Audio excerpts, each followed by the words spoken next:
Merci Jean-François, on est de retour dans la zone Country Rock et j'ai le plaisir d'avoir avec moi par l'entremise de la ligne téléphonique Pierre-Paul Bézile-Lacasse de Lacasse et Associés. Encore une fois, on va vous parler finances. Pierre-Paul, bonjour. Bonjour Denis. Hey Pierre-Paul, aujourd'hui, on va travailler sur un tout autre dossier que vous avez développé au cours de la semaine lors d'une rencontre. On parle des 10 bonnes habitudes à prendre pour gérer ses finances.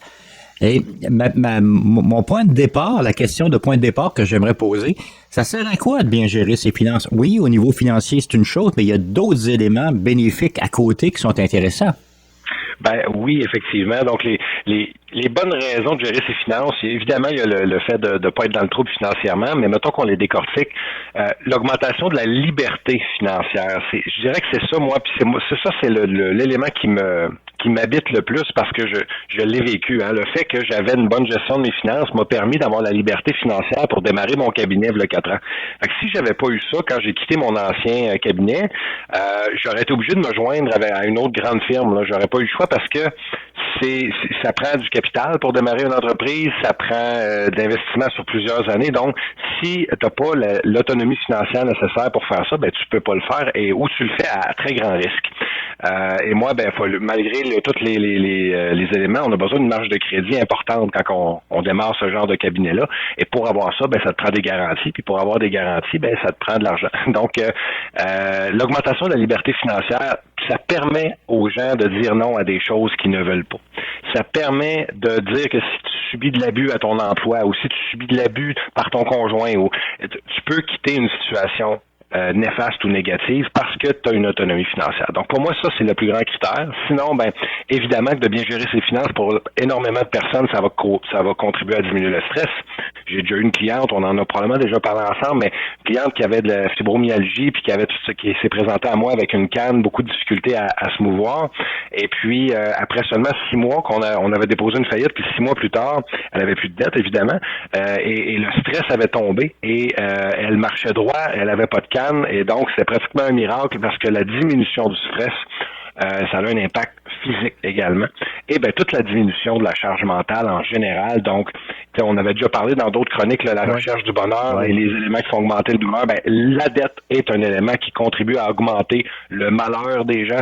Donc, de ne pas avoir de dette, ça diminue la charge mentale. Donc, c'est ça les raisons qu'on veut bien gérer ses finances essentiellement. Et c'est important de le mentionner, mais c'est concret. Ça a un effet sur la santé qui est non négligeable pour bien des gens. Oui, tout à fait. Puis les éléments qu'on va parler aujourd'hui, c'est 10 trucs là en fait général qu'on a développés pour une présentation spécifique là au Centre de femmes Les Riges à la SAR. On a donné ça cette semaine. Puis je trouvais que c'était pertinent de condenser ça, on va dire, ce 2h30 là en 15 minutes ensemble pour juste faire un survol de différents trucs importants à se rappeler. Il y a plusieurs de ces éléments-là qu'on a déjà parlé ensemble dans le détail, mais on va en survoler quelques-uns puis on va aller dans le détail de d'autres. Bon, allons-y avec le premier élément de cette liste. Le premier élément, pour moi, c'est le point de départ d'une analyse financière. Donc, on devrait tous établir son portrait financier. Son portrait financier, c'est quoi? C'est de regarder c'est quoi nos actifs, c'est quoi nos dettes. Ça s'appelle un bilan financier. Hein, de combien qu'on vaut, là, c'est nos actifs moins nos dettes. Donc, quand nos actifs, c'est tout ce qu'on possède. En fait, c'est placements, fonds de pension, c'est notre maison, c'est notre voiture, c'est tout ça. Et de l'autre côté, on veut voir c'est quoi nos dettes, nos cartes de crédit, nos prêts, nos financements, nos hypothèques. Ça, c'est notre actif net, notre avoir net. Et l'autre élément dans le portrait financier qu'on veut savoir, c'est nos revenus et moins nos dépenses. Encore là, c'est quelque chose qu'on a parlé souvent ensemble. Hein. Il faut s'assurer que nos revenus sont plus élevés que nos dépenses. Sinon, il faut faire un choix. L'idée, cet élément-là, ça permet d'avoir un point de départ. Si on n'a pas de point de départ puis qu'on analyse nos finances, c'est dur d'établir une trajectoire. Et en même temps, ça sert d'outil de comparaison parce que normalement, on veut que notre avoir net augmente dans le temps.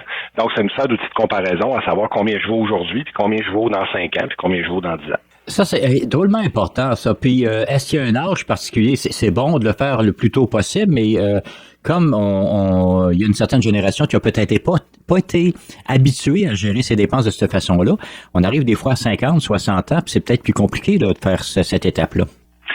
Normalement, à 50, 60 ans, c'est qu'il va y avoir plus de choses dans le portrait financier, plus d'actifs et peut-être plus de dettes aussi. C'est souhaitable. Oui, c'est à tout âge, c'est important de le faire quand on veut prendre nos finances en main. Si quelqu'un ne l'a pas fait, ben c'est assez simple à faire, mais c'est quelque chose qu'on devrait faire périodiquement au fur et à mesure de notre vie, ne serait-ce que pour se comparer avec soi-même, parce que la seule vraie comparaison qu'on peut faire dans la vie, c'est avec soi-même. Est-ce qu'on s'améliore ou on s'empire? Okay. Et ça, c'est pour ça qu'on mesure notre poids, c'est pour ça qu'on va faire des tests des fois pour voir est-ce que, par exemple, notre cholestérol il est comment par rapport à 2 ans avant. On se compare avec soi-même, c'est ça qui est important, puis c'est ça que ça permet de faire. Ça permet d'évoluer finalement. Deuxième point? Deuxième point, ben c'est noter ses dépenses. Donc, noter ses dépenses, on en a parlé amplement, je passerai pas beaucoup de temps là-dessus. Il y a des gens qui veulent l'outil, là, le fameux revenu dépenses qu'on parle souvent, ils peuvent nous écrire, on va donner à la fin de la chronique là, les façons de nous joindre, on va le fournir, ce revenu dépenses-là. Il faut noter ses dépenses parce que si on ne note pas nos dépenses, on oublie des choses qu'on dépense dans la vie de tous les jours, on n'a pas un budget qui est réaliste et on ne peut pas faire des prises de conscience importantes. Donc, noter ses dépenses, très important. Le troisième élément qui est super important, vivre selon ses moyens. Vivre selon ses moyens, là, je rajouterais même, c'est vivre avec 80% de ses moyens, en fait. Parce que il faut se prévoir toujours des marges de manœuvre. Ce que les gens ne font pas, la grosse erreur que mes clients ont faite souvent, c'est qu'il arrive un élément, une séparation, une maladie, une perte d'emploi, et ils n'ont pas de coussin qui leur permet de passer au travers de la crise. Si on a vécu selon nos moyens ou en dessous de nos moyens, donc exemple 80% de nos moyens, ben le 20% qu'on avait de plus, c'est de l'argent qu'on a pu mettre de côté pour des imprévus et pour de l'épargne en cas de coup dur. Ouais. Donc, très important de vivre selon ses moyens et surtout ne pas se comparer. Donc, il y a un paquet de facteurs là, qui fait que les gens peuvent être différents au niveau financier. D'ailleurs, Denis, est-ce que tu sais c'est quoi la plus grande différence? Mettons qu'on regarde 2 personnes, là, on sait rien d'eux, là. Okay. On regarde 2 personnes puis on veut les comparer. Qu'est-ce qui va être le plus grand facteur pour savoir lequel des deux a accumulé plus de richesse? Comment tu sais ça? Moi, je regarderais à ce moment-là les actifs qu'ils ont au niveau des actifs réels, là, pas des dettes là, qu'ils ont.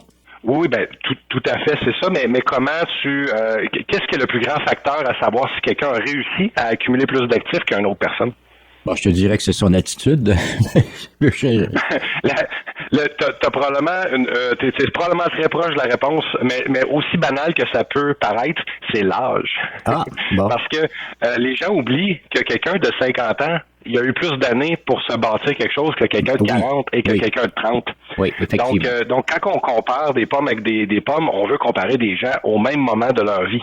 Donc, exemple, de comparer quelqu'un, de dire, cette personne-là est millionnaire. Si la personne a 65 ans, il y a pas mal moins d'exploits à être millionnaire à 65 ans qu'à 25, exemple. Oui, je suis d'accord. Donc, l'âge est vraiment un facteur important et c'est banal, mais c'est la situation familiale, le nombre d'enfants qu'on a. Est-ce que nos parents avaient de l'argent? Est-ce qu'on a eu accès à un héritage? Il y a un paquet de choses qui fait que il ne faut pas se comparer aux autres. On peut juste se comparer à soi-même, puis on peut juste s'améliorer soi-même. Donc, éviter le piège de se comparer, vivre avec 80% de ses moyens et trouver la façon de faire ça. Ouais. Le prochain point, ça serait quelque chose qu'on a parlé encore quand on parlait de Dave Ramsey dans nos dernières chroniques, là, se créer un fonds d'urgence. C'est une priorité. C'est tellement une priorité que dans les 7 baby steps qu'on avait parlé ensemble, ça revient 2 fois. Donc, le fonds d'urgence, super important. Les gens qui n'ont pas de fonds d'urgence ont beaucoup de difficultés à passer au travers des crises, peu importe c'est quoi. Et des crises, il y en a plus qu'une dans une vie. Dans le fond, là, le prochain point, c'est se choisir d'abord, OK? Donc, se payer en premier. Quand on parle d'épargner de l'argent, là, de vivre avec le 80%, là, ben c'est qu'avant de commencer à, exemple, aller au restaurant, avant de commencer à aller faire un achat d'un loisir, d'un jouet, d'une activité, peu importe, il faut se payer soi-même. Ça veut dire choisir de mettre le fameux 20% de côté, là, que ce soit pour de l'épargne, de l'imprévu, le mettre de côté en premier. On peut se faire des transferts bancaires préautorisés dans un compte d'épargne. On peut avoir toutes sortes de mécaniques pour faire ça. Mais se payer soi-même, c'est super important. L'élément suivant, c'est quelque chose aussi qu'on a parlé plusieurs fois, différencier désir et besoin. J'en reparle souvent de ça parce que un élément qui revient toujours dans mon bureau quand je parle à des gens qui ont eu des difficultés financières ou qui en ont présentement, c'est la difficulté qu'ils ont à différencier qu'est-ce qui est un désir puis qu'est-ce qui est un besoin. L'achat d'un auto neuf n'est jamais un besoin. Et ça, les gens ont de la difficulté puis ils m'obstinent quand on parle de ça. Puis là, on le décortique puis je leur explique pourquoi. Oui, avoir une voiture, si on vit pas dans un centre-ville, ça peut être un besoin. ça, c'est tout à fait raison. Mais est-ce que la voiture neuve en est une? La voiture de location en est une? C'est là que ce n'est pas un besoin, il y a une partie de désir là-dedans. Et là, il y a ça pour tous les éléments de la vie. Si on veut manger, c'est un besoin, on est tous d'accord, mais aller au dépanneur, il y a toujours une partie de désir là-dedans, c'est parce qu'on a mal planifié nos dépenses, l'épicerie est fermée, ou c'est parce que c'est plus proche, on veut sauver du temps, ou il y a toutes sortes de bonnes raisons, mais c'est toujours parce qu'on a mal géré un besoin qu'on est obligé d'aller vers le désir. Et ben il y a tout les loisirs, les restaurants, puis la fameuse phrase, ben faut bien que je me gâte un peu ou que je pense à moi un peu. Ben il y a des façons bien plus intelligentes de penser à soi que de vivre dans la dépense compulsive. Donc on peut penser à soi justement en faisant attention à nos finances et en pensant à notre futur. Ouais, intéressant. Alors le point suivant. Donc le point suivant, retarder la gratification. Ça aussi, ces mots-là vont nous dire quelque chose. Oui. On parle du test de la guimauve qu'on fait aux enfants, de dire, ben regardez, là, je te mets une guimauve maintenant, je reviens dans un certain temps. Si tu ne l'as pas mangé, je t'en donne 2. Ben ça, cette capacité-là à retarder la gratification, les études démontrent que pour les gens qui veulent du succès dans toutes les sphères de leur vie, pas juste dans la sphère financière, c'est très important. Pour les amis, pour l'argent, pour avoir une carrière satisfaisante, pour l'entretien de nos relations, les gens qui sont capables de ne pas se satisfaire maintenant, mais de bâtir des choses à long terme, vont être gagnants dans à peu près toutes les sphères de leur vie. Le 8e point, ça serait de bâtir son crédit, donc bâtir son crédit de la bonne façon puis pour les bonnes raisons. La seule raison que je trouve absolument nécessaire de bâtir son crédit, c'est pour l'achat d'une maison. C'est sûr que si on n'a pas de crédit, on a jamais eu de carte de crédit, puis on va essayer d'avoir un financement pour une maison, ça ne fonctionnera pas. Donc c'est important de bâtir son crédit. Ouais. Oui. Pour avoir une auto, ben il y a toutes sortes d'arguments on n'a pas besoin de crédit, on a juste à avoir acheté une auto usagée, puis après ça on met de l'argent de côté, puis on rachètera une auto un petit peu plus élevée quand on aura l'argent. Ça serait idéalement la façon de fonctionner. Bien peu de gens fonctionnent comme ça, évidemment, mais pour la maison, on n'a pas le choix, c'est quelque chose d'essentiel, bâtir son crédit. On en a parlé là dans certaines chroniques de ça, comment faire, puis c'est quoi les impacts, exemple, qu'il faut payer à date. Il faut limiter notre crédit en bas de 30% de l'utilisation des limites de cartes et de marge, donc je pourrais pas tout faire le détail, mais les gens qui ça intéresse plus peuvent aller voir ces chroniques-là qu'on a fait dans le passé sur le crédit. OK, c'est important également. Le point numéro 9, on est rendu où? Oui, point numéro 9, donc, parler d'argent. C'est okay. Tabou, l'argent, hein? C'est quelque chose qui est tabou. Puis dans les familles où l'argent est moins un tabou, ben ça devient moins une source de conflit et ça devient moins une source de on va dire de friction et de chicane et de mésentente. Ok. C'est un des 3 sujets qui crée le plus de chicane, l'argent, l'argent, les enfants, le sexe, c'est les 3 sujets qui créent de la chicane dans les couples. Ben l'argent, elle est souvent tabou et des fois aussi en début de relation, on n'ose pas parler d'argent. On se fie aux petits papillons qu'on a dans l'estomac, puis faut comprendre que dans les 2 premières années d'une relation, on n'est pas nécessairement rationnel dans notre façon de voir l'autre. On l'idéalise et tout ça, et ça, c'est juste normal. Et donc, de prendre des décisions à long terme avec quelqu'un dans cette période-là, c'est une mauvaise idée. Et ce qu'on devrait faire, c'est commencer à essayer d'aborder des sujets pertinents parce que évidemment que si on n'a pas une même philosophie financière avec quelqu'un, ça a beau être l'amour fou, si on n'est pas compatible financièrement, on va avoir extrêmement de difficulté à bâtir quelque chose à long terme parce que l'argent, c'est un moyen, hein, c'est comme l'essence dans notre voiture. Si on l'a pas, on peut pas aller à nulle part. Ben c'est la même chose pour l'argent, ça nous en prend. Il faut la gérer d'une façon qui nous correspond. Et si on est trop différent de notre conjoint, un des deux va se faire souffrance constamment, ou peut-être même les deux, et ça va créer des frictions épouvantables.